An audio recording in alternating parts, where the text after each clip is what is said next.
네, 화면 좀 띄워주시겠어요?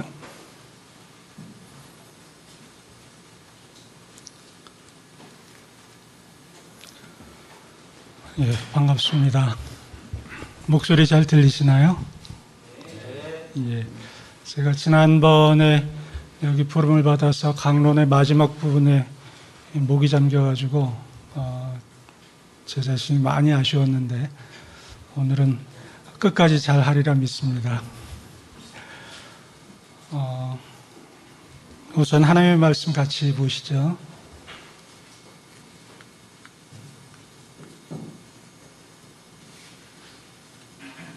예, 우리 교독하도록 하겠습니다.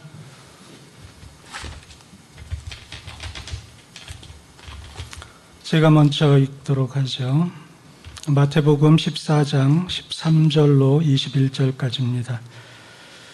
예수께서 들으시고 배를 타고 떠나사 따로 빈들에 가시니 무리가 듣고 여러 고을로부터 걸어서 따라간지라.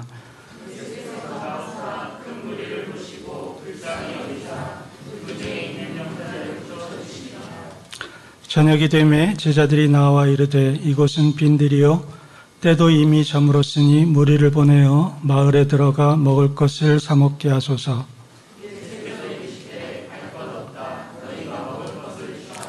제자들이 이르되 여기 우리에게 있는 것은 떡 5개와 물고기 2마리 뿐이니이다.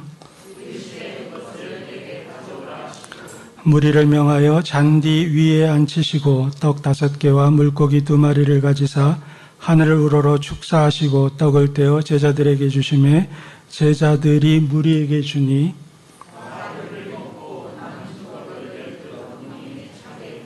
함께 하시죠.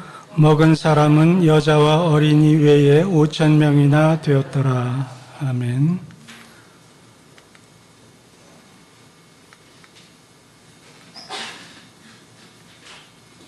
이렇게 가는 거군요.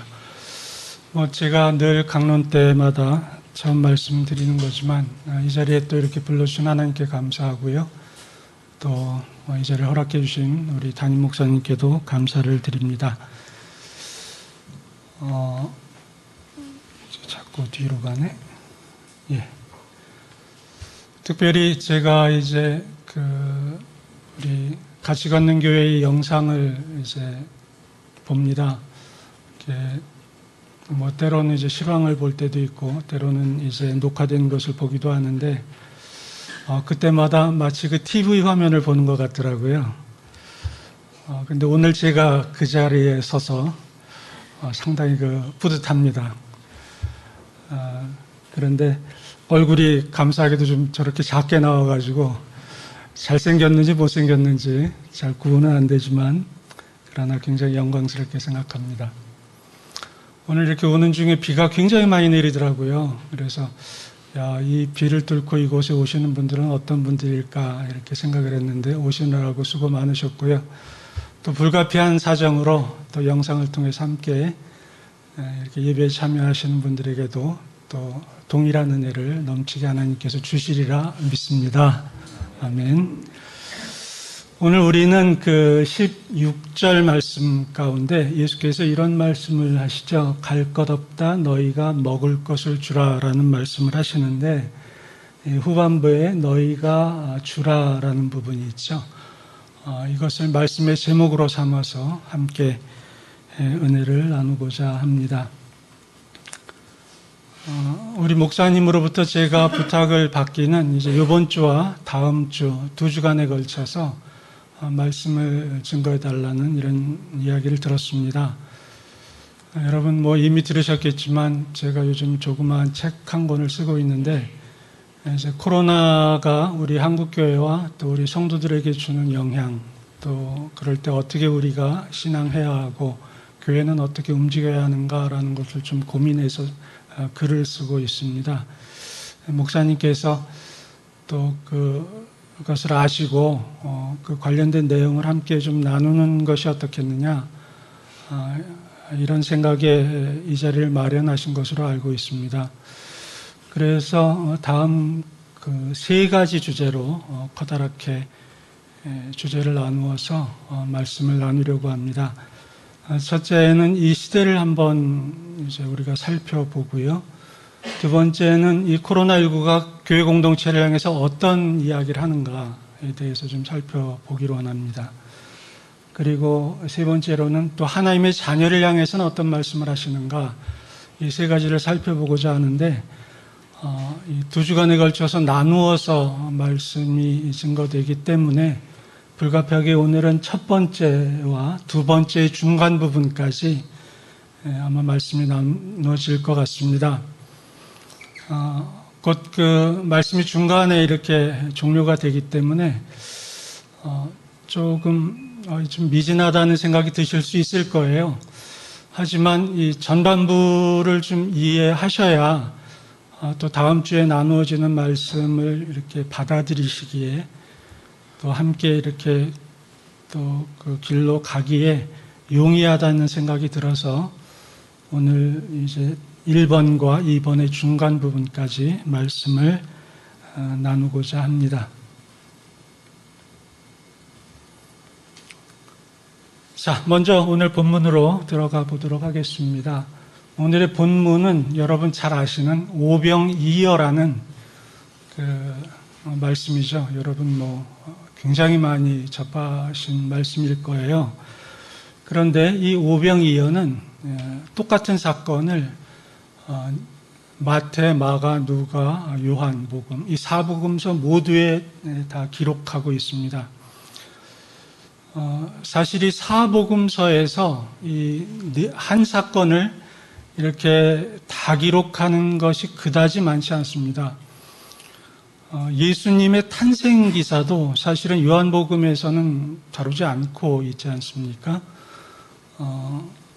하지만 이 오병이어 기사는 이렇게 사복음서에서 다 다루고 있는 것을 보면 이 사건이 예수님이 오심보다도 중요해서가 아니라 그만큼 또 이 가운데 이렇게 담겨져 있는 의미가 또 크기 때문에 복음서를 기록한 사람들이 상당히 중시한 말씀이다라는 것을 우리가 알 수 있습니다.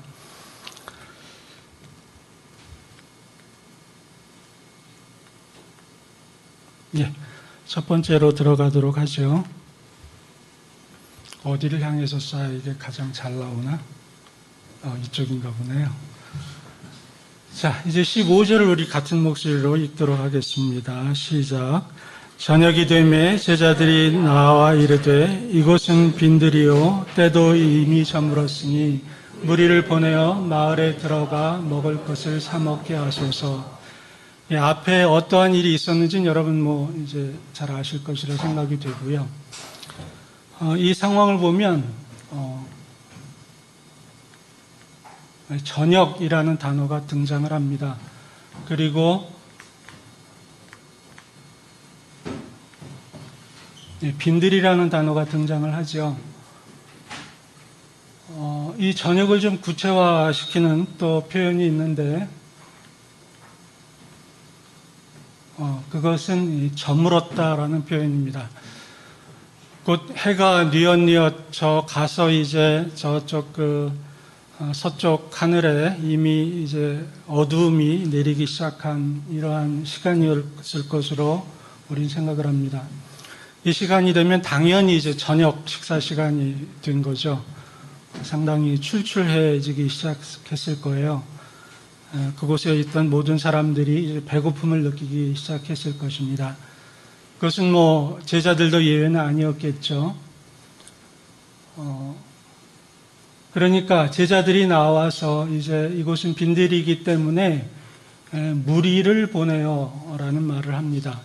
이 무리라는 것은 그 당시 빈들에 모여있던 예수님의 말씀을 듣고 있었던 사람들이겠죠. 이 무리에 대해서 좀 자세하게 설명하고 있는 부분이 21절 말씀입니다. 먹은 사람은 여자와 어린 이외에 5,000명이나 되었다라고 기록되어 있습니다. 그렇다면 제 멋진 얼굴에 가려져서 그런데 그 뒤편에 어떤 게 있냐면 남자가 5,000명이면 이게 이제 소위 말하는 고맙습니다. 성인 남자이기 때문에 아마 여자들도 그만큼 있었을 것이고 어린아이들도 있었을 것이기 때문에 약 10,000명에서 20,000명 정도의 그러한 사람들이 이제 빈들에 있었음을 우리가 알 수 있습니다. 예, 그런데 이제 제자들이 제안을 하죠. 이 제안이 3가지가 있음을 우리가 알 수 있는데요. 첫째, 마을에 들어가게 해달라, 이런 얘기입니다.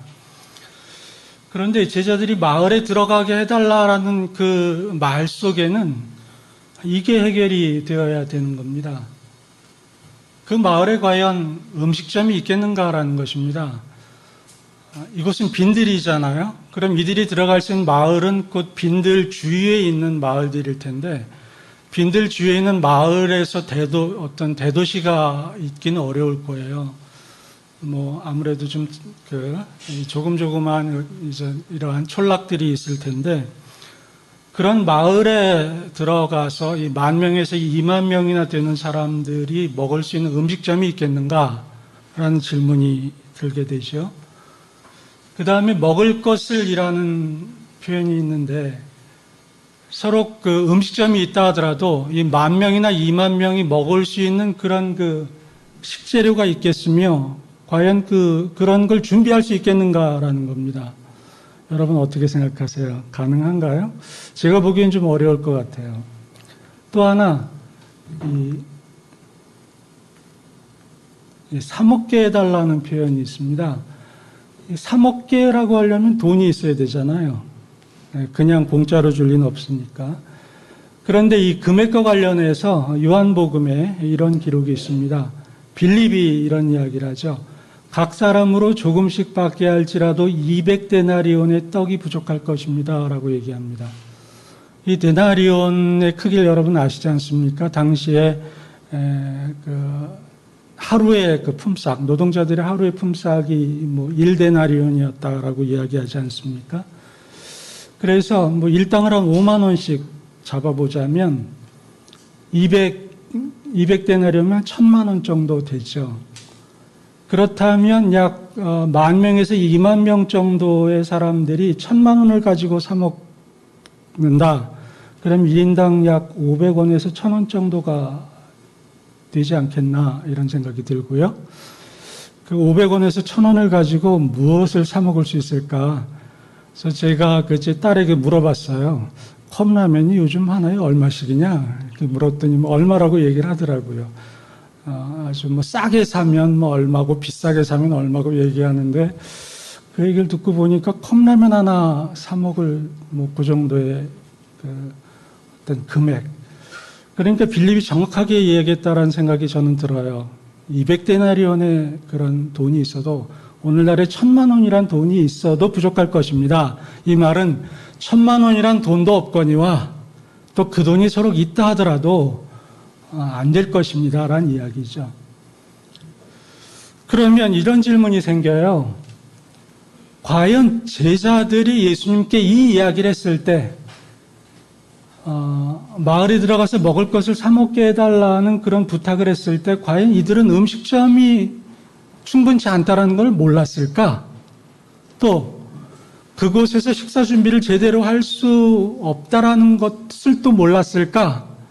또 돈이 충분치 않다라는 것을 몰랐을까라는 질문이에요. 여러분 어떻게 생각하세요? 제가 보기엔 이들은 알았을 거예요. 이게 불가능하다라는 걸 알았을 겁니다. 불가능하다라는 걸 알면서 제자들이 예수님께 이런 얘기를 했다. 이 이야기는 저는 이들이 횡설수설했다라고 생각이 듭니다. 전혀 실현 가능성이 없는 이야기를 예수님께 그렇게 이야기를 하는 것이 과연 제정신으로 한 얘기인가? 이건 또 여러 가지 해석이 있을 수 있겠습니다만 저는 결론적으로 어떤 단어를 떠올리냐면요. 속수무책이라는 겁니다.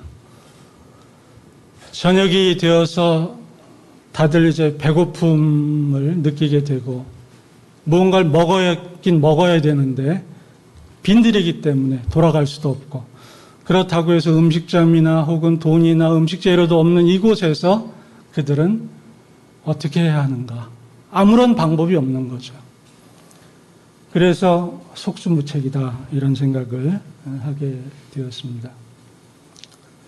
제가 왜 속수무책이라는 단어를 떠올렸냐면 오늘날 코로나19 사태를 보니까 이게 속수무책의 그런 상황이구나라는 것을 인정하지 않을 수 없더라고요. 우선 우리는 코로나19가 한국교회와 우리 성도들에게 어떤 영향을 주고 어떻게 대응해야 하는가라는 걸 알기 위해서는 지금 벌어지고 있는 상황에 대해서 우리가 좀 더 이렇게 정리할 필요가 있습니다. 물론 여러분들이 매스컴을 통해서 이미 잘 알고 계시는 부분도 있겠지만 그래도 좀 구체화시킬 필요가 있어서 먼저 지금 어떤 일들이 벌어지고 있는가에 대해서 살펴보려고 합니다. 제가 이 목사님께 부탁을 받고 가급적이면 그때가 7월 28일인가 9일 정도로 제가 전화를 받았는데 그 이후에 어떤 영상 자료나 인터넷 자료들을 좀 올리려고 했었어요. 8월 1일 날 TV에 이런 얘기가 있더라고요. 신규 확진자가 최다 기록이고 100년에 한 번 나올 보건위기다라는. 그다음에 신규 확진이 이제 최다다. 이것이 바로 오늘이 9일이니까 불과 8일 전, 일주일 전에 그런 보도 내용입니다. 이것은 WHO의 통계예요. 이게 바로 이제 확진자의 증가인데 보면 4월 달 초반에 증가하다가 5월 달 한 이제 중반까지 한 달 정도, 한 달에서 한 달 반 정도 소강 상태를 벌이게 되죠. 그러다 계속 급증해서 지금이 바로 이때입니다. 그러니까 이때가 바로 뭐가 있었냐면 바로 이제 각국이 이제 봉쇄를 시작할 때죠. 그래서 여러 가지 각국이 제한 조치를 취하다가 이때 봉쇄가 풀리면서 이제 시작이 되는 겁니다.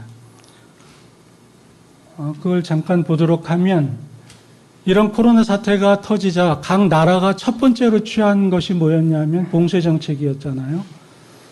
한국은 좀 예외이긴 합니다만 미국은 캐나다 국경 막고 그다음에 멕시코 국경 막고 그래서 우선 사람들이 못 건너오게 만든 거죠. 그다음에 이제 발생한 지역은 무조건 다 이제 막기 시작했죠. 그리고 한국에서도 이제 이런 지역 봉쇄나 혹은 국경 봉쇄는 이루어지지 않았지만 그러나 이제 이런 확진자가 왔다 가는 곳은 무조건 이제 막고 그다음에 상당수의 어떤 이제 점포나 이런 상점들이 이제 문을 닫게 된 거죠. 이게 이제 첫 번째로 취했던 행동입니다.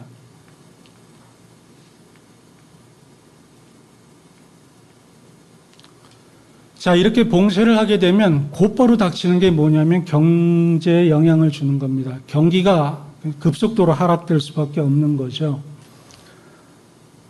이게 이제 OECD 국가의 어떤 경제 성장률인데 이게 전분기 대비입니다. 지금 이제 1분기 대비 2분기 경제 성장률인데 그래도 한국은 OECD 국가에서 가장 선방을 했다라고 이제 이야기를 하죠.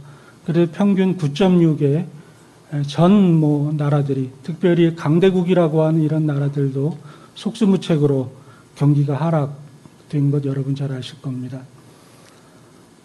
미국이 실업률이 트럼프 대통령이 중점을 줬던 게 바로 이제 실업률을 떨어뜨리는 거였는데 굉장히 노력해서 떨어졌죠. 그러나 다시금 아주 수직 상승하게 된 것이 바로 이제 코로나였다는 것 여러분 아실 겁니다. 한국도 이제 실업자가 많이 생기게 됐고요. 또 여기 청년분들 계시지만 본의와 상관없이 자의와 상관없이 직장에서 나올 수밖에 없었고 또 취업도 곤란해지는 그런 사태를 맞이하게 되었죠.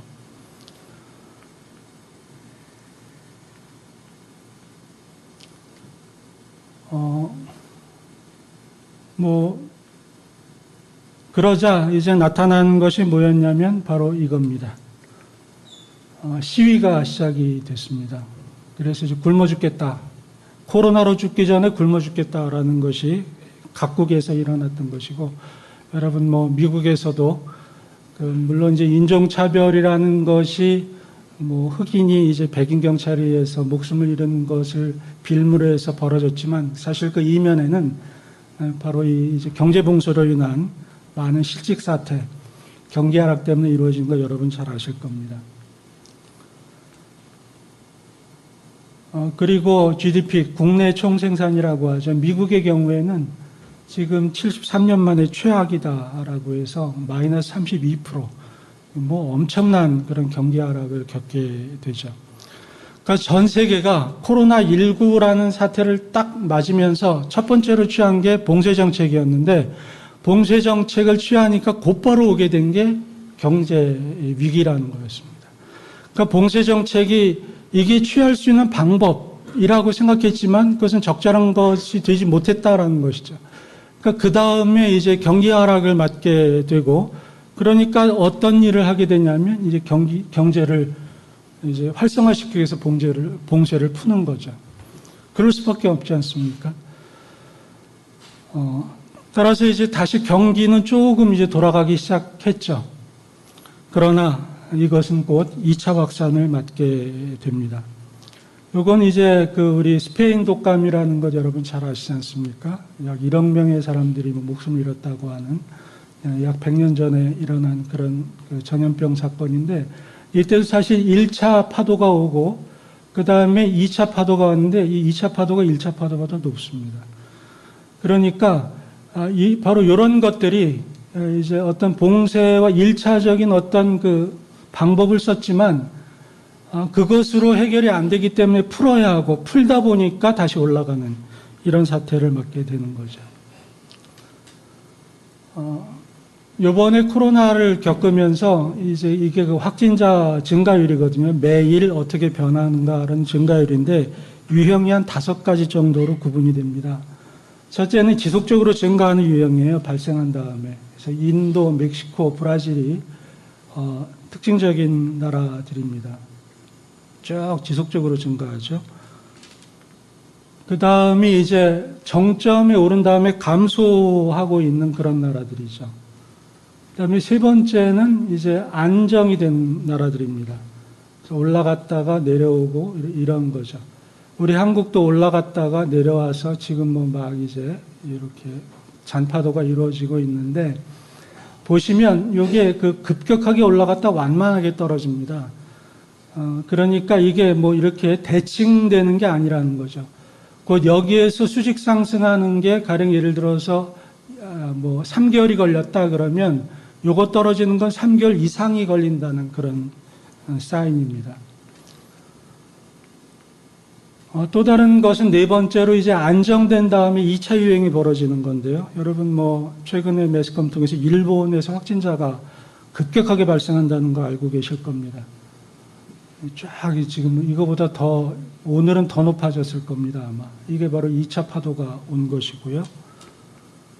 그 다음에 아까 같은 경우는 그래도 상당히 감소를 했었는데 이런 나라들은 감소 폭이 상당히 적은 거죠. 이 정도 감소됐다가 다시 폭발하는 이것이 바로 이제 그 지금의 어떤 코로나의 유형들입니다. 특별히 우리는 이제 미국의 이런 사례를 좀 볼 필요가 있어요. 왜냐하면 이 미국의 이런 그 코로나 확진자의 증감하는 그 어떤 그림과 이 세 개의 그림이 이제 같이 비슷하게 가고 있다는 겁니다. 그 원인 중에 하나는 미국의 확진자가 워낙 많아서 그렇기도 하지만 지금 전 세계의 유형이 이렇게 가고 있다라는 거죠.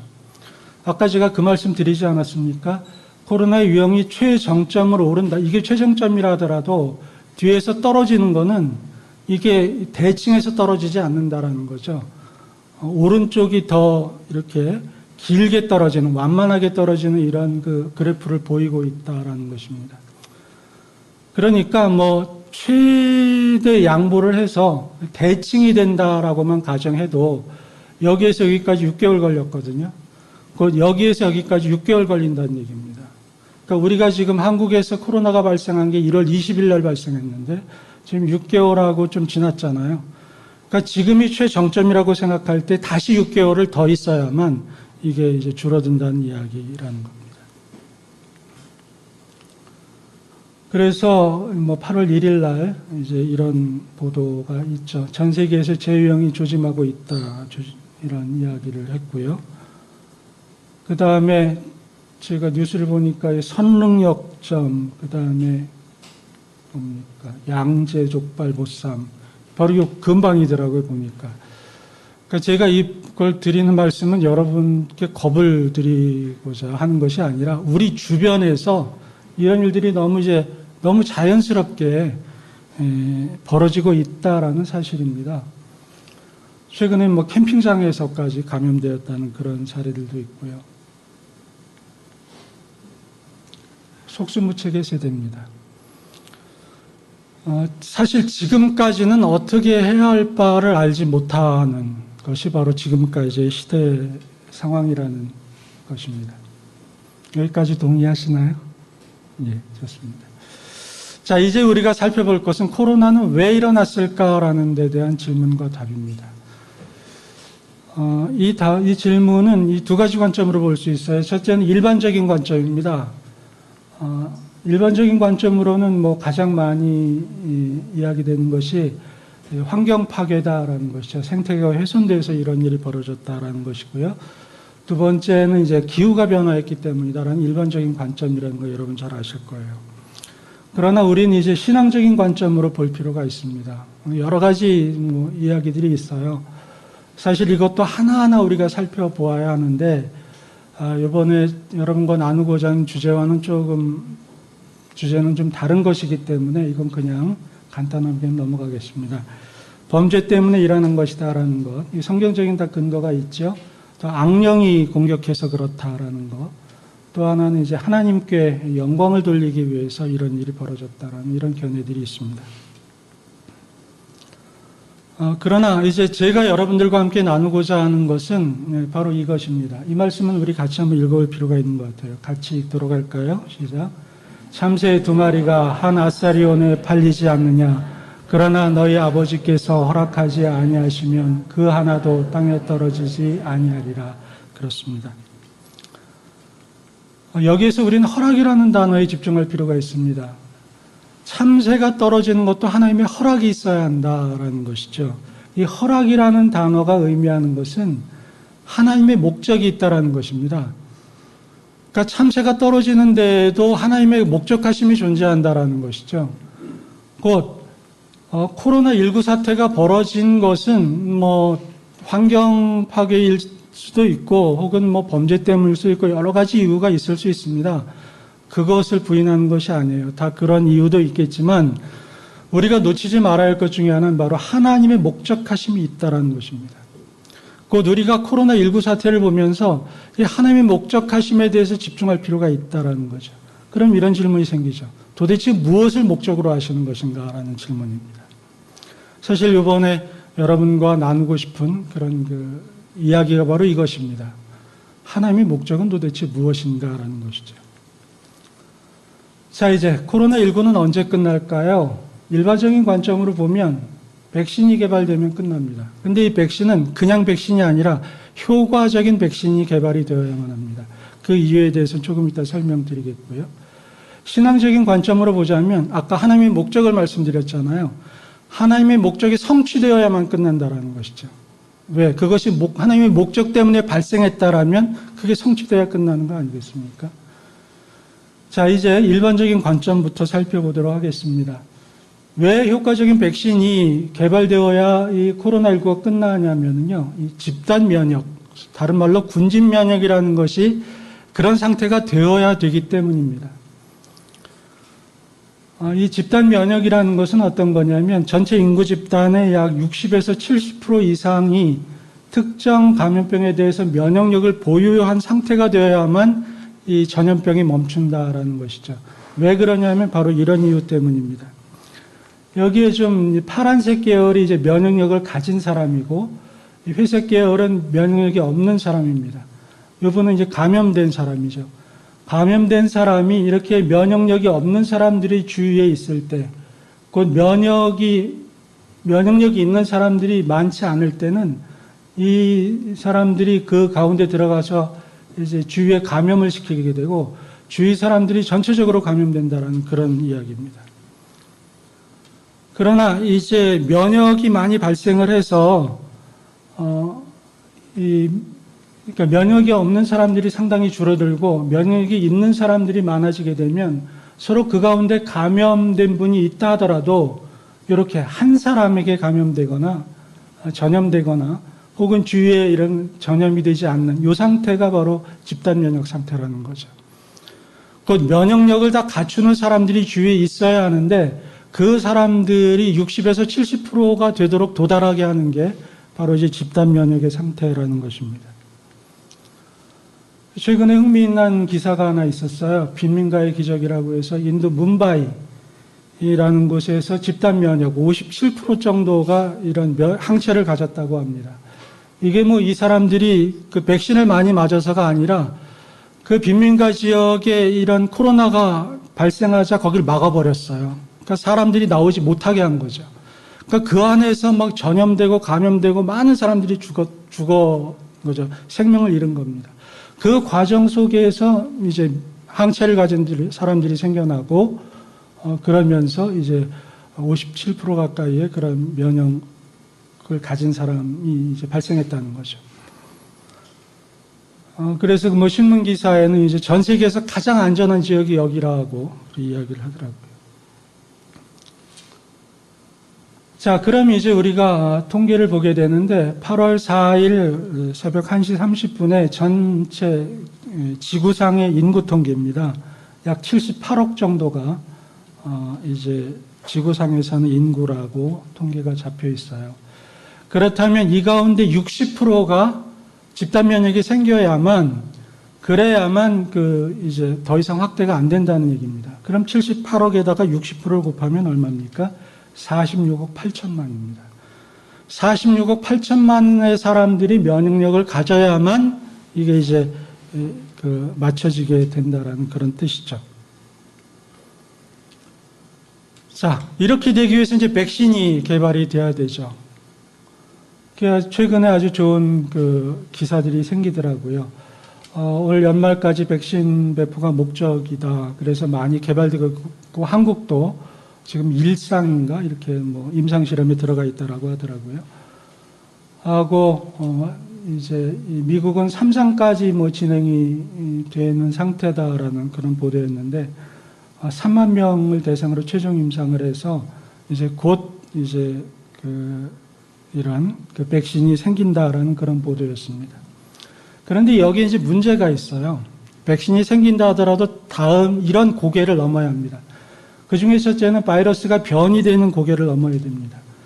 여기 보면 변이가 70여 개가 벌써 이루어졌다고 하거든요. 변이는 뭡니까? 바이러스 A에 대한 백신이 만들어졌어도 이게 바이러스 뭐 F로 바뀌었다.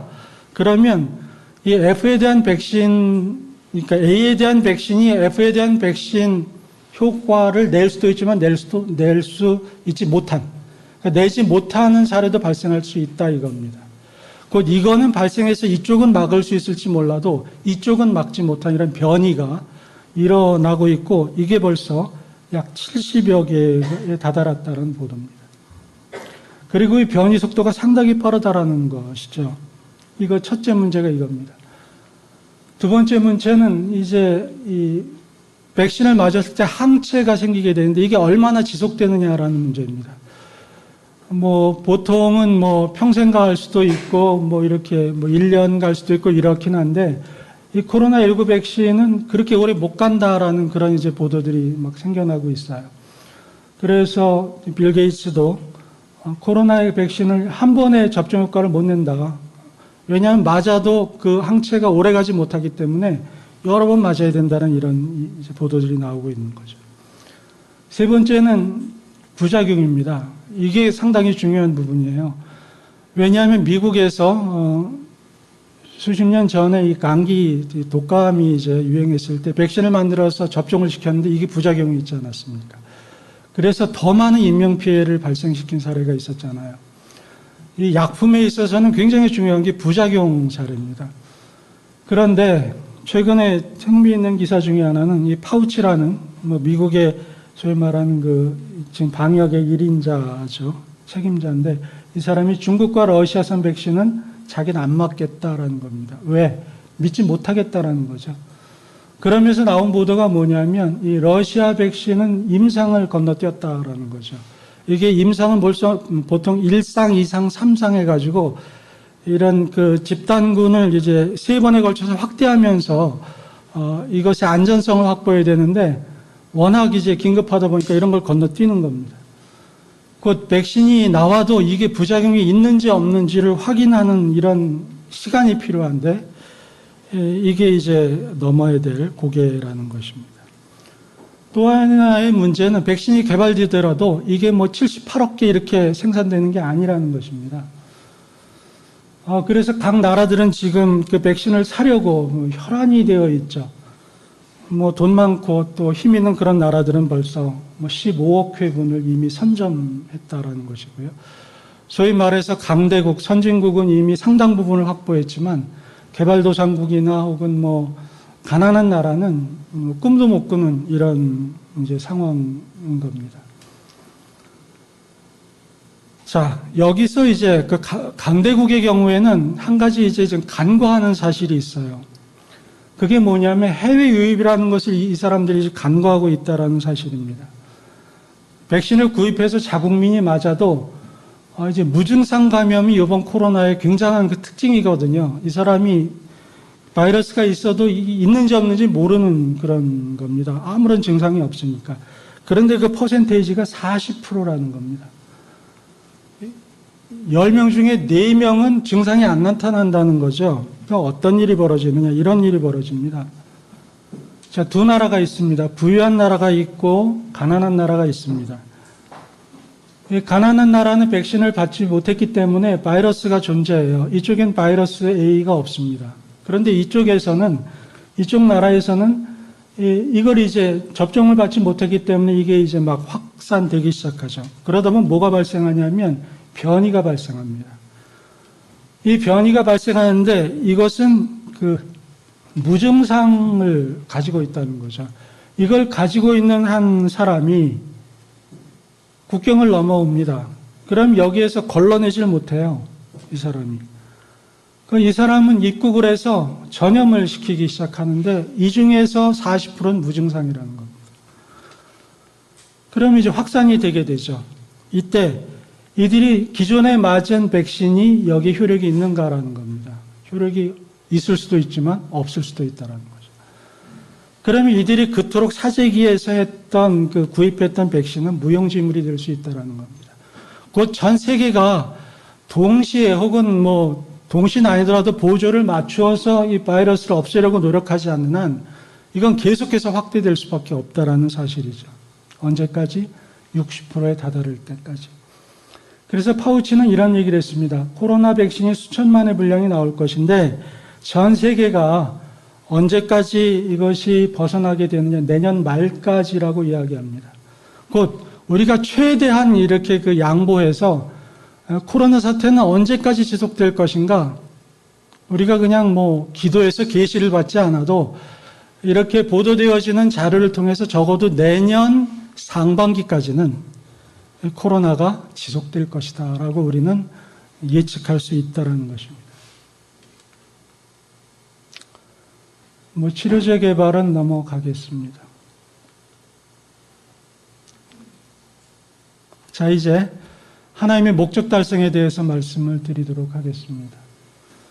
우리가 이게 중요하니까요. 하나님께서 어떤 목적이 있어서 이 코로나를 주신 것이라면 하나님의 목적이 이룰 때까지 이 코로나 사태 혹은 유사한 사태는 계속될 것이다. 그 사례를 우리는 열장과 출애굽을 통해서 알 수가 있습니다. 이게 이제 열장이죠. 뭐 물이 피로 변하고 개구리, 이런 파리 이런 재앙들이 계속됩니다. 당시의 왕이었던 애굽의 왕이었던 바로는 이제 뭐 보내준다 했다가 완악해지고 보내준다 했다 완악해지고 그럽니다. 왜 하나님은 이러한 열장을 애굽에다 허락하셨나요? 출애굽이라는 목적이 있었기 때문입니다. 하나님은 이스라엘 백성들을 홍해를 통해서 넘어가게 하시려고 했고 그 다음에 시내산에서 하나님의 나라의 율법을 이제 주려고 하셨고, 또 여리고성을 무너뜨리면서 가나안 땅으로 들어가게 하려고 했던 것이 하나님의 목적이었어요. 근데 그 목적을 계속 막게 되니까 어떤 일이 벌어지게 되냐면 계속해서 이런 전염병들이 끊이지 않는 겁니다. 여기 그 6번째 악성종기라는 것이 있는데 이게 바로 소위 말하는 전염병이라고 보통 알려져 있습니다. 곧 하나님의 목적이 이룰 때까지, 하나님이 목적하심이 이룰 때까지 코로나 사태는 계속될 수밖에 없다는 것이 신앙적인 관점이라는 거죠. 요거는 이제 사망자 통계예요. 이걸 말씀드리는 것은 이게 8월 2일 날 이제 1,800만 명이 감염이 되었고 약 70만 명이 이제 사망했다라는 통계인데요. 요 추세를 이제 미니멈으로 증가 속도가 멈추고 사망률도 지금은 3.8%지만 2.0%로 줄어든다라고 가정했다 하더라도 올해 말 내년 1월 1일 날 전 세계 약 5,600만 명, 지금이 1,800만 명이면 지금 약 3배 가까이 되는 사람들이 감염되고 적어도 100만 명 이상의 사람들이 사망하게 되는 이런 단순 통계를 우리가 볼 수가 있습니다. 곧 연말에 적절한 백신이 나온다 하더라도 생산해야 되고요, 배분해야 되고 접종해야 하고 이것이 효과를 발휘하기까지는 시간이 필요합니다. 곧 우리는 이제 앞으로 이야기를 전개할 때 이것이 내년 상반기까지 지속되어질 때 한국교회는 어떻게 변화될 것이며 또 우리 성도는 어떻게 신앙해야 할 것인가를 우리가 생각해 볼 필요가 있다는 거죠. 지금 이러한 시위가 많이 벌어지고 있어요. 코로나는 가짜다라고 하면서 계속하고 벌어지고 있는데 지금 통계를 보면 코로나19를 그냥 방치하게 되면 약 2%의 사망률을 가지고 있다라고 볼 경우에 9,200만 명이 사망하게 됩니다. 상당히 위험한 이 주장들인 거죠. 지금의 통계를 보면. 자, 한국은 지금 그래도 1천만 명분을 확보했대요. 이게 감사한 일이죠. 그런데 통계와 비추어서 우리 한번 보도록 하죠. 한국의 인구가 지금 5,100만 정도 되는데요, 남한이. 이것의 60%는 약 3천만 명 정도 됩니다. 집단 면역이 이루어지려면.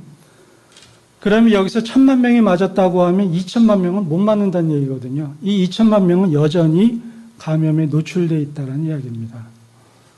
곧 백신을 맞아서 어떤 분은 감염은 안 되겠지만 감염 속도는 줄 수 있어도 2천만 명은 여전히 코로나19 속에 있다는 얘기입니다.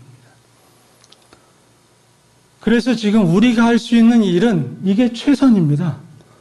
지금 아까 열재 주시더라고요. 열 재고 마스크 쓰고 손소독하고 거리두기, 이것 이외에 우리가 무슨 일을 지금 할 수 있습니까? 그러니까 지금 이 세대는 속수무책의 세대다. 그러나 제가 여러분에게 말씀드리고자 하는 것은 세상 사람들이 보기에는 속수무책의 세대이나 사실은 이 가운데 하나님의 목적이 착착착 이루어지고 있다는 것입니다. 자, 이제 두 번째 교회 공동체를 향해서 하나님께서 어떠한 목적이 있는가를 이제 살펴보도록 하겠습니다. 16절 같이 한번 읽도록 하죠. 시작. 예수께서 이르시되 갈 것 없다. 너희가 먹을 것을 주라. 제자들이 예수님께 와서 마을에 들어가서 이들이 먹을 것을 사 먹게 해달라라는 요청을 할 때 예수님께서 참 이상한 말씀을 하세요. 그 말씀이 바로 16절입니다. 갈 것 없다라고 이야기를 하세요. 갈 것 없다. 그럼 예수님은 이 사람들이 10,000명에서 20,000명 되는 사람들이 배고픈 걸 몰라서 이런 말씀을 하셨을까? 아니라는 거죠. 그럼에도 불구하고 예수님은 갈 것 없다라고 말씀을 하세요. 그 말은 뭐냐면 답은 멀리 있지 않다라는 뜻으로 저는 해석이 됩니다.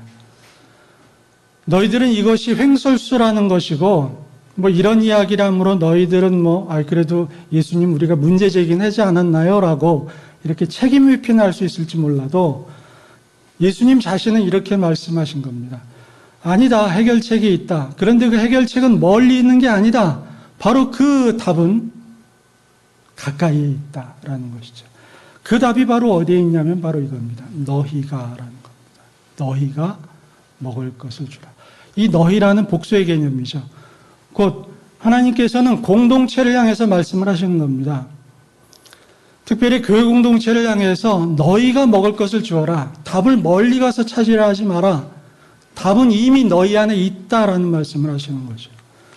두 번째는 주라라고 말씀을 하시는데, 이 주라라는 속에서 저는 무엇을 발견하냐면 하나님의 자녀 개인이 과연 어떻게 해야 될 것인가를 예수님이 말씀하셨다라고 생각합니다.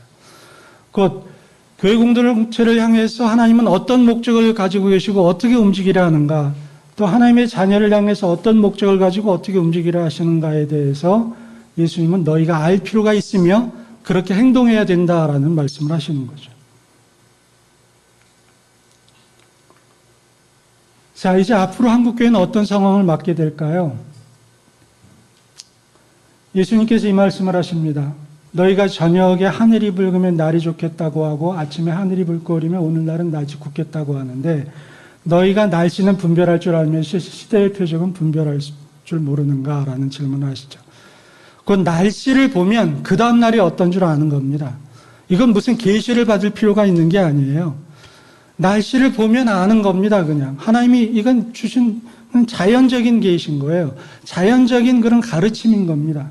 곧 우리는 코로나19 사태를 보면서 뭐 하나님의 계시를 받을 필요도 있겠지만, 그러나 이 상황을 보면 우리가 그 다음에 어떻게 움직여야 되는가에 대해서 자연스럽게 알게 하신다라는 것입니다. 특별히 또 제가 좀 주목하고 싶은 건 뭐냐면 바로 이겁니다. 여호와의 행하심이 없는데 재앙이 어떻게 성읍에 임하겠는가?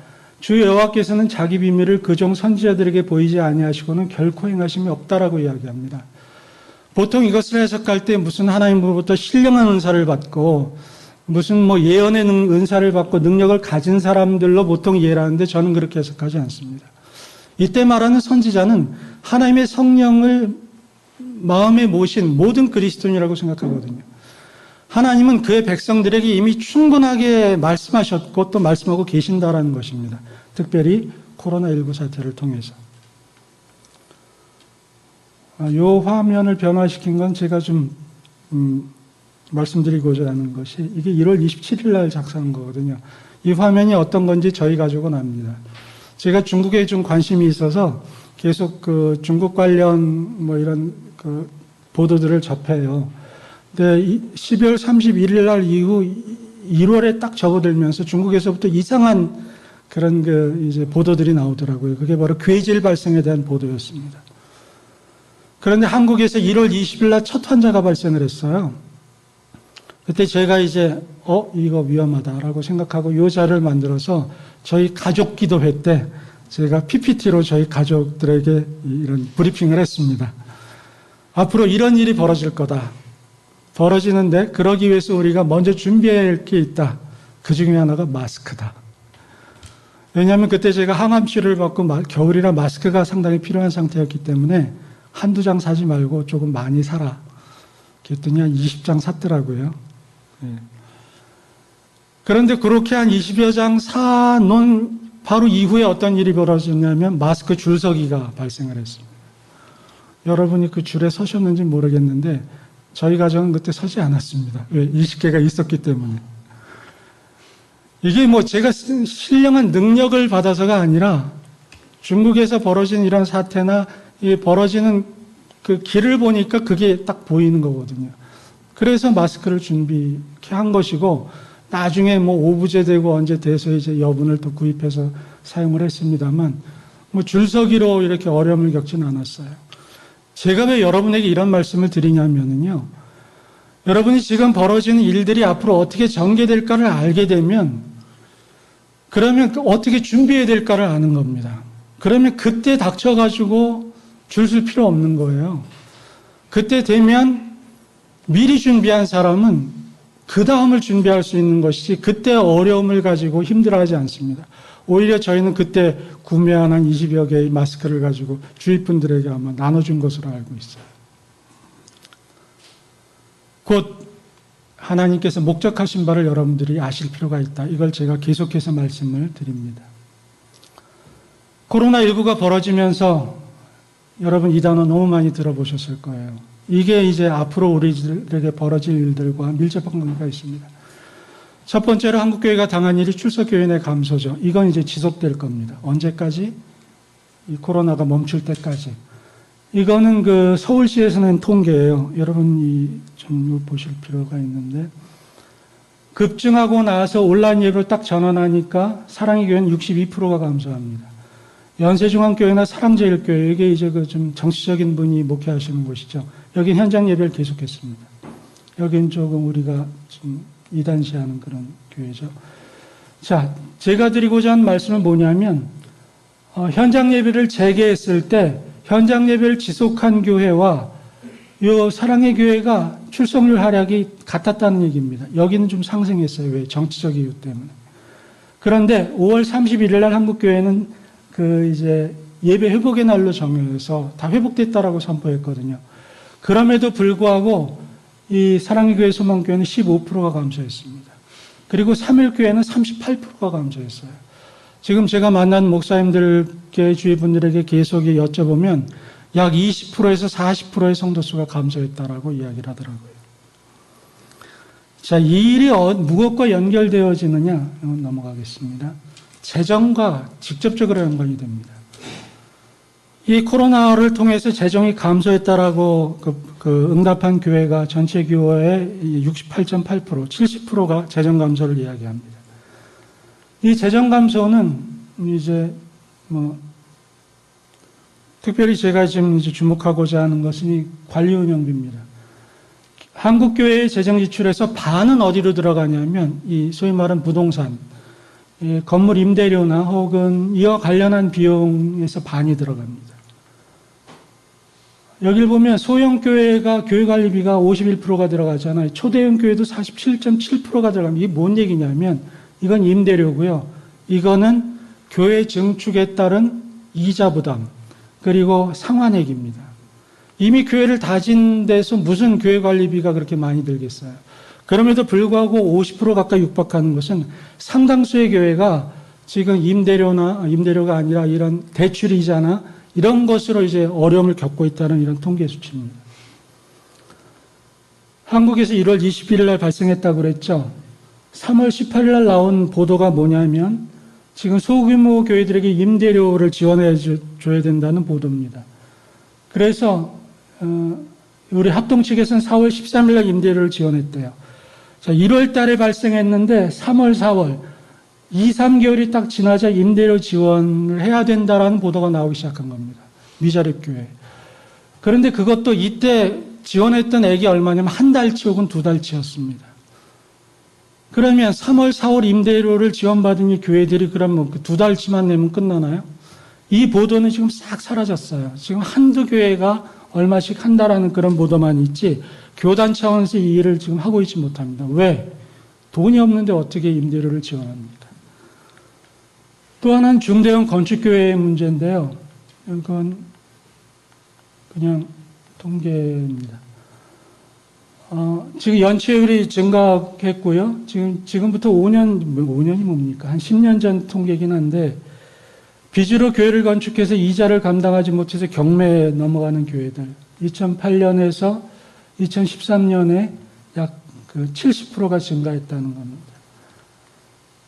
지금 경매 건물이 종교단체 중에 80%가 교회 건물이고, 대출액이 지금 4조 7천억 원, 2013년 기준입니다. 그때 홀드됐다 하더라도 지금 4조 7천억 원의 그런 대출액을 교회가 안고 있는 거예요. 부담이자가 매년 얼마냐? 3천에서 5천억 원입니다. 이게 이자입니다. 이자. 원금이 아니고. 이걸 매달 얼마씩 갚아야 되냐면 200에서 400억 원을 갚아야 합니다. 교회가. 지금 한국교회는 이런 재정적인 위기 속에 봉착돼 있다라는 얘기입니다. 여러분, 전 세계에서 가장 아름답게 지어졌던 교회가 로버트 슐러 목사님이 개척한 수정교회입니다. 1977년에 건립됐죠. 약 34년이 지난 다음에 어떤 일이 벌어졌느냐? 파산했어요. 이 건물에 대한 이 관리비나 이 어떤 이자 부담을 감당하지 못한 겁니다. 그래서 지금 다른 이게 천주교 건물로 팔렸어요. 이게 참 안타까우면서도 참 기도해야 될 제목인데, 우리 사랑의 교회 얼마나 멋있게 졌습니까? 이 건물 지은 게 건축비가 3천억 원입니다. 그런데 이게 그 도로를 점유했다고 그래가지고 추가 공사비 330억이 들었어요. 여러분, 이 돈이 지금 현금을 가지고 다 줬다고 생각하시나요? 저는 물론 이 재정을 정확히 모르기 때문에 얼마가 부채인지는 모릅니다. 그러나 분명히 저하는 부채가 있을 겁니다. 곧 이 사랑의 교회도 거기에 대한 이자를 감당해 나가기 시작해야 된다는 거죠. 어떤 일이 벌어집니까? 지금 성도들이 이렇게 출석하고 있습니다. 성도 수가 줄게 되면 헌금이 줄게 돼 있어요. 이건 당연한 법칙입니다. 물론 우리 같이 걷는 교회는 그렇지 않은 것으로 제가 알 수 있습니다만, 이 출석과 함께 제가 오늘 시간 때문에 이 전체 통계는 드리지 않았습니다만, 한국 그 헌금의 약 60%에서 70%가 11조입니다. 경기가 하락됐죠? 하락되면 소득이 줍니다. 소득이 줄면 11조가 줄게 돼 있어요. 비단 출석을 안 한다 하더라도 11조가 줄게 돼 있는 겁니다. 헌금이 주는 겁니다. 자, 이런 일이 벌어지게 될 때 여러분 결론이 어떤 거라고 생각하십니까? 이것이 2021년 상반기까지 지속된다면 전체 교회의 최소 10%에서 20%는 재정 감당 임계점에 다다르게 됩니다. 더 이상 재정을 감당할 수 없게 되는 사태가 벌어지게 된다는 거죠. 이거는 그냥 통계상으로 우리가 확인할 수 있는 겁니다. 뭐 그 교회가 잘했고 잘못했고의 문제가 아닙니다. 한국교회의 구조가 이렇다는 거예요. 그런데 이 상황이 발생한다는 겁니다. 그리고 중요한 것은 신앙난민이 발생한다는 것이죠. 가난한 교인들이 발생을 합니다.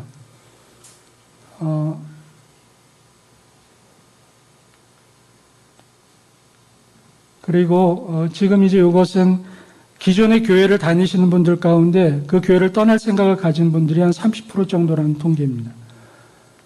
가난한 교인들이 약 100만에서 150만으로 추산하고 있어요. 기독교 사칭 이단이 약 100에서 150만 정도 된다라고 봅니다. 2015년 통계청의 한국 기독교인 수가 약 960만 명, 곧 한 1000만 명이라고 보게 되면 가난한 교인과 사칭 이단을 빼보면 약 700에서 800만 명이 교회 출석 그리스도인이라고 볼 수 있어요. 자, 한 이 중에서 20% 정도가 교회 재정난으로 문을 닫는다고 해보죠. 어떤 일이 벌어질까요? 이 성도들은 다른 교회를 찾아야 합니다. 곧 가난한 교인들과 그리고 이렇게 교회가 문을 닫음으로 해서 갈 곳 없는 성도들이 약 200에서 300만 정도가 생겨나게 될 현실이 우리 앞에 있다는 겁니다. 자, 그런데 이렇게 그럼 이 교회 문 닫으면 다른 교회 가지? 그렇지 못합니다. 지금 상황은. 새로운 교회를 잡고 정착하기 쉽지 않아요, 여러분. 여러분이 가령 어떤 교회에 새롭게 간다고 해보죠. 그럼 첫 번째로 받는 의심이 뭐냐면 저 사람 신천지 아니야 이겁니다. 누가 소개해주고 보증해줘서 가지 않는 이상 그 사람이 인정받기까지 시간이 걸리게 되어 있어요. 정착하기 쉽지 않습니다. 그리고 신앙 난민들이 대거 발생함으로써 그러한 교회에 가게 될 때 그 교회는 금방 포화 상태에 이르게 됩니다. 곧 적어도 100만 명의 이상의 사람들은 교회를 찾지 못해서 방황하게 되는 사태가 바로 우리 눈앞에 있다는 것입니다. 게다가 예배 모임은 이제 불안정하게 되죠. 풍토병이 될 수 있다라고 이야기하고 또 확진자가 생기게 되면 곧바로 사용이 불가능하게 됩니다. 최근에 고양시에서 집단감염 교회에서 생겼다고 그랬죠. 곧바로 이루어지는 것이 바로 시설 폐쇄입니다. 거기에 못 들어가잖아요. 그러면 그 성도들은 어디 가서 예배드리겠습니까? 이게 바로 우리가 가지고 있는 그런 현실인데 제가 다시 말씀드립니다만 세상 사람들이 보기에는 속수무책이나 이곳에는 하나님의 일하심이 있다는 겁니다. 목적하심이 있다는 이것을 잊으시면 안 됩니다. 그러면 그때 하나님은 어떻게 일하시는가에 대해서 살펴보아야 합니다. 한국교회 아킬레스건이 있어요. 한국교회의 약점이라고 볼 수 있는데 저는 그것이 라오디게아 교회에서 찾을 수 있는 거라 봅니다. 특별히 차지도 아니하고 뜨겁지도 아니한 신앙, 부자라고 생각하는 신앙, 또 자기의 상태를 알지 못하는 신앙인데 저는 이것을 이렇게 정리해봤습니다. 적당하게 믿는 신앙이죠. 현실과 타협합니다. 우리 교회는 어쩔 수 없어라는 그런 내 신앙 뭐 이 정도면 됐지라는 이런 신앙. 물질주의. 나는 부자야. 한국교회가 얼마나 지금 부자를 구가하는 교회들이 많습니까? 만몬신앙을 가지고 있어요. 우리 교회는 이렇게 빛과 번쩍하게 세웠어라는 그런 신앙. 또 성공주의 신앙. 성도 수를 가지고 교회의 어떤 그 부흥과 부흥하지 못함을 평가하는 이런 신앙들이 다 눈먼 신앙들이라는 것입니다. 이곳에 하나님께서 강제적으로 일하신다는 겁니다. 코로나19를 볼 때 하나님께서 이런 한국교회를 또 이런데 자기도 모르게 젖어있는 한국교회 저를 포함한 모든 목회자들과 성도들을 강제로 하나님께서 몰아넣으셨다라는 것입니다. 왜? 사랑하기 때문이라는 거죠. 사랑하기 때문에 그곳으로 불어넣었다. 그 예를 우리는 바벨론 포로를 통해서 알 수 있습니다. 한 바리새인의 기도를 보면 우리가 알 수 있어요. 바리새인은 이런 기도를 하죠. 여기서 우리는 자기 자신은 토색불의 간음을 하지 않았다라고 기도를 합니다. 정말 안 했을까요? 이 사람 분명히 그거 했을 겁니다. 그럼에도 불구하고 난 요 정도 했으니까 난 토색하지 않았어 라고 얘기를 했을 겁니다. 나는 이제 세리와도 같지 않아. 난 우월해. 나는 성공했어 라는 이런 신앙. 난 소득의 11조를 드려. 나는 물질의 부분에서 우위에 있어. 이러한 신앙들. 하나님께서 결코 기뻐하지 않은 신앙을 유대인들이 당시에 가지고 있었고 이것이 바벨론 포로기의 유대인들에게도 있었으리라 생각을 합니다. 그래서 하나님께서는 이렇게 말씀하세요. 여호와께서 말씀을 하시는데 이 모든 땅이 폐허가 되어 놀랄 일이 될 것이며 이 민족들은 70년 동안 바벨론의 왕을 섬길 것이다 라고 딱 못 박아버리십니다. 그래서 예레미야서를 보면 그게 아니다라고 많은 거짓 선지자들이 이야기를 해요. 결코 멸망당하지 않을 것이라고 이야기합니다. 그러나 이것은 하나님이 결정하신 것이다 라고 다시 말씀하시고 너희들이 살겠다고 애굽 땅으로 들어간다. 그러면 잘못될 것이다. 오직 그 바벨론 왕을 손에서 건질 것은 바로 여호와 한 분이시다라고 이야기를 하십니다. 하나님께서 결정하셨다는 거죠. 여러분 이거 잊지 마십시오. 코로나19는 하나님의 결정사항입니다. 누구를 사랑하기 때문에 한국교회와 저와 여러분을 사랑하시기 때문에 하나님이 결정하신 겁니다. 하나님의 허락을 인정하는 사람이라면 우린 이것을 인정하지 않을 수 없습니다. 하나님은 결정하셨습니다.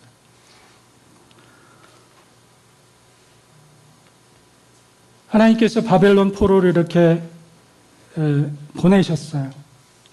자, 여기에서 놀라운 우리가 어떤 그 진행을 봅니다.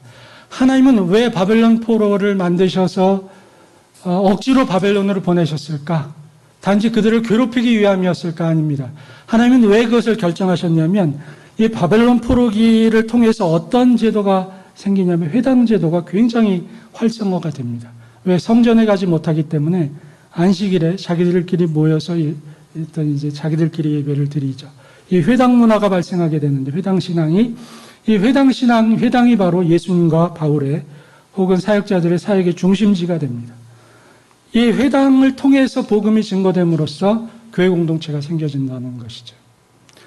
곧 바벨론 포로기를 통해서 우리는 무엇을 할 수 있냐면 이때는 비록 고통스럽고 어려웠으나 하나님의 원대하신 목적 속에는 교회 공동체가 있었음을 우리는 알 수 있습니다. 중세교회를 한번 보도록 하죠. 중세교회가 1000년 가까이 이루어졌습니다. 그러다가 1300년대 중반에 흑사병이 발생합니다. 유럽 인구 약 3분의 1이 죽게 되죠. 그리고 1400년대 중반에 성경이 출판되게 됩니다. 엄청난 고통 속에서 성경이 출판되는데 이때에도 흑사병이 계속 유행하고 있었어요. 그러자 어떤 일이 벌어집니다. 종교개혁이 벌어집니다. 이 종교개혁이 발생하고 나서 개신교가 생기게 됩니다. 곧 우리는 물론 이것을 당신이 어거지로 맞추는 것 아닌가라고 볼 수 있으나 역사를 통해서 이런 어떤 그 과정과 결론이 있으면 우리는 알 수 있어요. 저는 이러한 사례를 무수하게 들을 수 있습니다. 한 예를 들어볼까요? 예루살렘에 대핍박이 일어났어요. 스데반이 순교합니다. 사도들이 갇힙니다. 사람들이 풀풀이 흩어집니다. 고난이죠. 그러자 어떤 일이 벌어집니까? 복음이 각지로 흩어지게 돼서 안디옥의 교회가 생겨지고 거기에서 그리스도인이라는 이름이 생기고 그러면서 그것이 선교의 전초기지가 됩니다. 전 세계 복음 확산의 출발점이 어디였냐면 예루살렘의 핍박이었어요. 곧 이 바벨론의 포로도 그렇고 이 중세교회의 사례를 보아서도 그렇고 하나님께서 어떠한 고난을 주실 때 그 안에 하나님의 목적이 있음을 분명히 말씀하신다라는 거죠.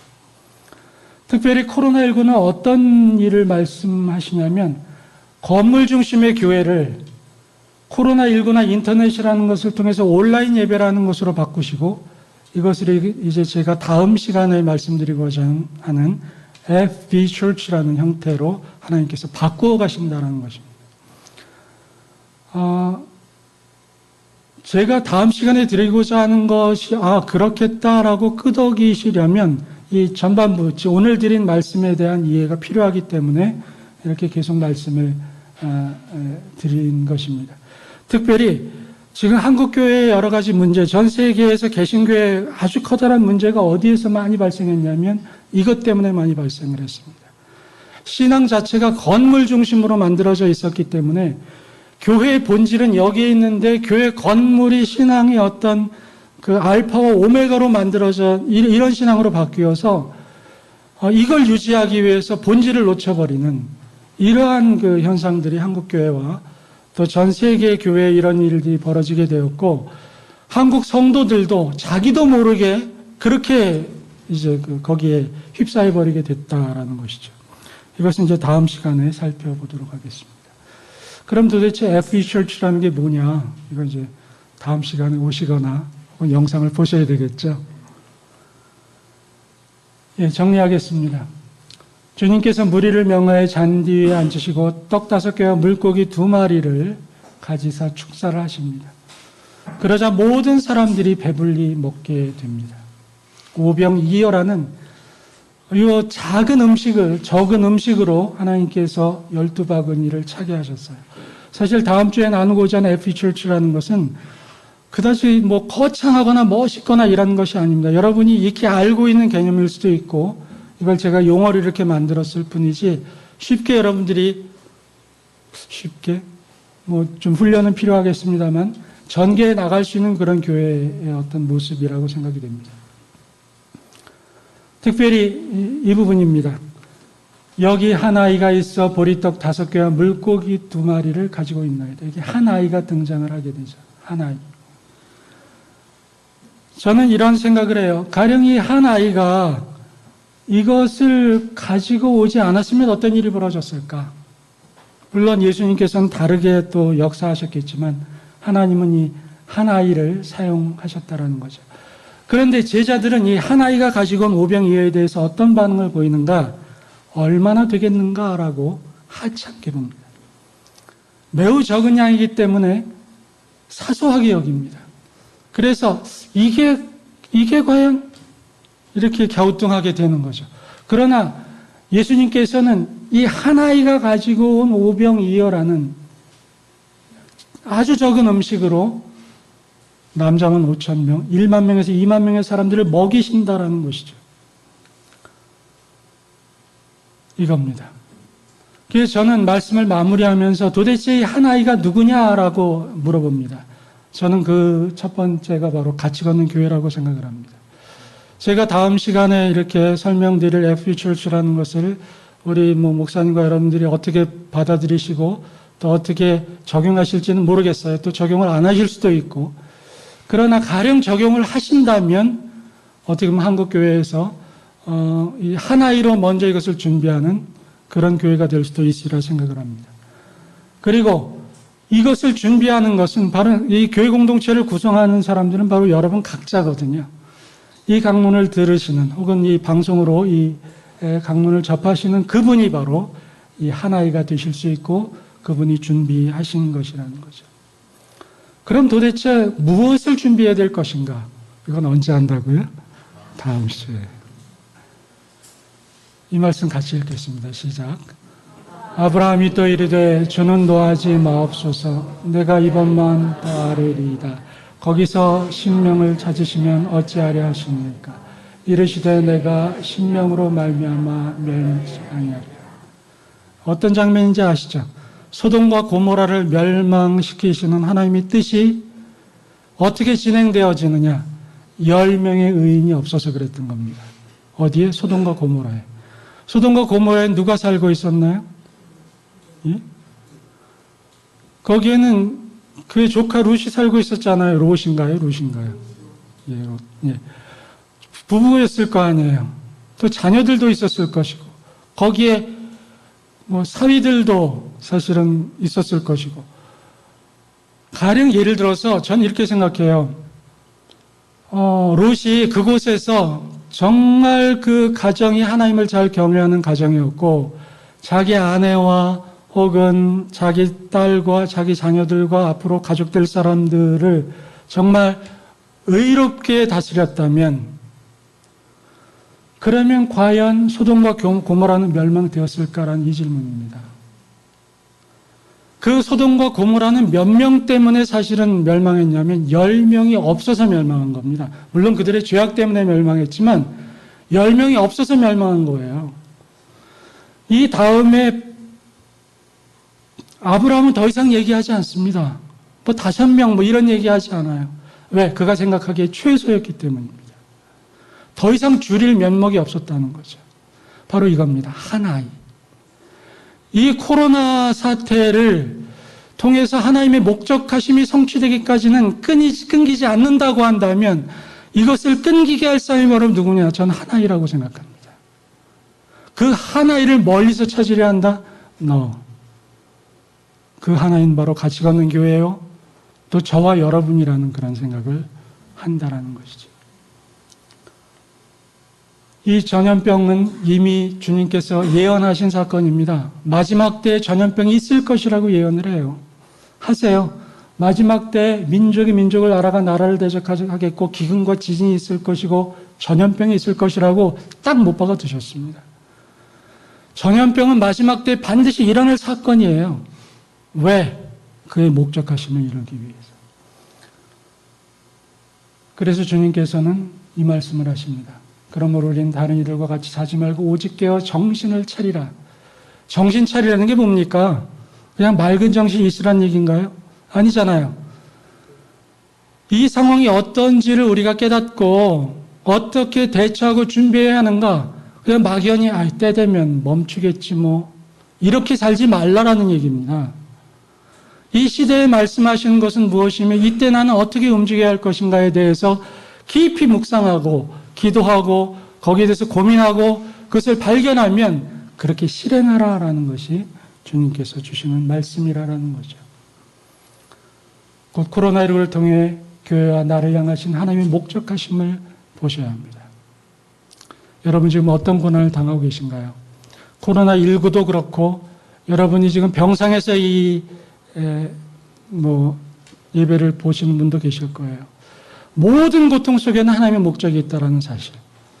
하나님의 뜻을 이루기 위해서 그 일들이 벌어진다는 사실을 결코 잊지 마십시오.